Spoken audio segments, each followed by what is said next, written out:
મુંબઈથી નંદુરબાર ફરવા આવેલા બે મિત્રો વલસાડના મિત્રના કહેવાથી જુગાર રમવા માટે નવસારી આવ્યા, પરંતુ જુગાર રમતી વેળાએ નવસારી સ્થાનિક જુગારીઓની તેને ચીટિંગ કરતા હોવાની શંકા જતા બંનેને ઢોરમાર મારતા એકનું સારવાર દરમિયાન મોત નીપજ્યું હતું। આ હત્યાને અંજામ આપી ભાગી છૂટેલા તમામ 6 જુગારીઓને નવસારી એલસીબી પોલીસે નેશનલ હાઈવે નંબર 48 પરથી ઝડપી પાડી જેલના સળિયા ગણતા કરી દીધા છે। મૂળ યુપીનો અને હાલ મુંબઈમાં રહી ડ્રાઈવરનો કામ કરતા દિલશેર ઉર્ફે રાજુ મલ્લુ ખાન અને મહારાષ્ટ્રના વસઈ ખાતે રહેતા મોહમ્મદ નાયર નંદુરબાર ફરવા માટે આવ્યા હતા, જેમને વલસાડ ખાતે રહેતા તેમના મિત્ર પરવેઝે જુગાર રમવા માટે નવસારી બોલાવતા ગત 4 એપ્રિલના રોજ દિલશેર અને મોહમ્મદ નાયર નવસારી આવ્યા હતા। પરવેઝ તેમને ગણેશ સિસોદરા પાસે ખેતરની એક ખુલ્લી જગ્યામાં લઈ ગયો હતો, જ્યાં ગણેશ સિસોદરા ગામે જ રહેતા મંથન બોરડ, ભૌતિક પ્રજાપતિ,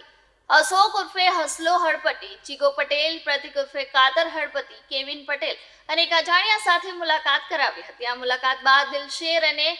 મોહમ્મદ નાયર જુગાર રમવા માટે બેઠા હતા, પરંતુ જુગાર રમતા દિલશેર સતત જીતી રહ્યો હતો, જેથી અશોક ઉર્ફે હસલા હળપતિને તેના ઉપર શંકા ગઈ અને ભૌતિક પ્રજાપતિને શંકા વ્યક્ત કરતા ભૌતિકે દિલશેરને પકડીને ઝાપટ મારી દીધી। બાદમાં તમે ચીટિંગ કરીને રૂપિયા જીતી રહ્યા છો એમ કહીને તમામ 6 જુગારીઓ દિલશેર અને મોહમ્મદ નાયર ઉપર તૂટી પડ્યા હતા અને બંનેને મરણતોલ માર માર્યો હતો। બાદમાં તેમણે એક કારમાં બેસાડી હાઈવે પર નવસારીના ગ્રેડ નજીક છોડીને ભાગી છૂટ્યા હતા। દિલશેરની તબિયત બગડતા તેને બારડોલી રોડની ખાનગી હોસ્પિટલમાં પ્રાથમિક સારવાર કરાવ્યા બાદ નવસારી સિવિલ હોસ્પિટલ ખાતે ખસેડ્યો હતો, જ્યાંથી તેમના મિત્ર પરવેઝને ઘટનાની જાણ થતાં તેણે દિલશેર અને મોહમ્મદ નાયરને વલસાડની ખાનગી હોસ્પિટલમાં સારવાર અર્થે દાખલ કરાવ્યા, જ્યાં સારવાર દરમિયાન દિલશેર ઉર્ફે રાજુનું મોત નીપજ્યું હતું। આ સમગ્ર પ્રકરણમાં મોહમ્મદ નાયરે નવસારી ગ્રામ્ય પોલીસ મથકે હત્યાનો ગુનો નોંધાવ્યો હતો, જેથી મોહમ્મદ નાયરની ફરિયાદને આધારે હરકતમાં આવેલી નવસારી એલસીબી પોલીસે આરોપીઓનું પગેરું શોધવા ગણેશ સિસોદરા સ્થિત ઘટના સ્થળે હાઈવે ઉપર 300 સીસીટીવી કેમેરાઓના ફૂટેજ ખંગાડ્યા હતા। બાદમાં સીસીટીવી ફૂટેજના આધારે ભાગી છૂટેલા તમામ આરોપીઓને નેશનલ હાઈવે નંબર 48 નવસારીના વેસમા નજીકથી ઝડપી પાડ્યા હતા। નવસારી એલસીબી પોલીસે મંથન બોરડ, ભૌતિક પ્રજાપતિ, અશોક ઉર્ફે હસલો હળપતિ, જીગો પટેલ, પ્રતિક ઉર્ફે કાદર હળપતિ અને કેવિન પટેલ તમામ હત્યારા આરોપીઓની ધરપકડ કરી વધુ તપાસ અર્થે નવસારી ગ્રામ્ય પોલીસને સોંપ્યા છે। તારીખ 4/4/2026ના રાત્રિના 11:30-12 વાગ્યાના સમયમાં મોજે ગણેશ સિસોદરા ગામની સીમના ખેતરમાં શેડા પાસે જે આરોપીઓ છે મંથન રમેશભાઈ બોરડ, ભૌતિકભાઈ શૈલેષભાઈ પ્રજાપતિ, અશોક ઉર્ફે હસલો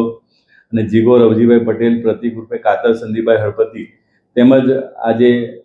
ગુનાના કામના ફરિયાદી છે મોહમ્મદ નાયર ગુલામ મિસાલ, ઉંમર વર્ષ 65, રહે નવાયત મોહલ્લો જામા મસ્જિદ જવલ વસઈ વેસ્ટ અને આજે મરણ જણાર છે કે જેનું નામ છે દિલશેર ઉર્ફે રાજુ નાઓ, એ ત્યાં જુગાર રમવા માટે ભેગા થયેલા હતા અને આ લોકો જુગાર રમ્યા બાદ જે આ મરણ જનાર છે તેને દિલશેર ઉર્ફે રાજુ એ ચીટિંગ કરીને પૈસા જીતી ગયો છે એવો શક વહેમ રાખીને આ જે 6 આરોપીઓ છે ઉપર બતાવેલા તે લોકોએ આ ફરિયાદી તેમજ આ જે મરણ જનાર છે તેને ગેમમાં રૂપિયા હારવાથી શક વહેમ રાખીને એકસમ થઈને તમામે સમાન ઈરાદો પાડવા માટે ગેરકાયદેસરની મંડળી રચીને ફરિયાદીને અને આ મરણ જનારને બેટ વડે અને દોરડાથી માર મારીને શરીરે ઈજા કરી અને દિલશેર ઉર્ફે રાજુનું મોત નિપજાવીને ગુનો કરેલ છે, જે બાબતે નવસારી પોલીસ સ્ટેશનમાં મર્ડરનો ગુનો નોંધવામાં આવેલ છે। તમામ 6 આરોપીની ધરપકડ કરવામાં આવેલ છે અને આગળની તપાસ વિજય ભરવાડ પોલીસ ઇન્સ્પેક્ટરના હાલ કરી રહેલ છે।